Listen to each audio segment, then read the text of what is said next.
আসসালামু আলাইকুম রহমতুল্লাহি ওয়া বারাকাতুহু। বিসমিল্লাহির রহমানির রহিম। قال الله تعالى عز وجل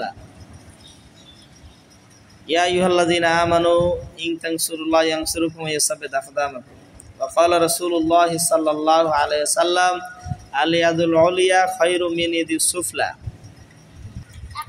وقال النبي صلى الله عليه وسلم ইজাদ ফিদ দুনিয়া ইউবিকাল্লাহ ওয়াজাদ ফিমা ইনদান নাস ইউবিকান নাস আও কামা ক্বালা আলাইহিস সালাতু ওয়াস সালাম।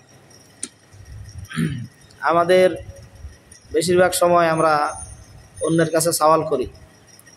যে ব্যক্তি অভাবে পড়ে একদিন অভুক্ত থাকবে, আল্লাহ ছাড়া কাউকে এই কথা জানাবে না, আল্লাহ তাআলা তাকে 1 বছর হালাল রোজগারের ব্যবস্থা করে দিবেন। সকলে বলেন সুবহানাল্লাহ।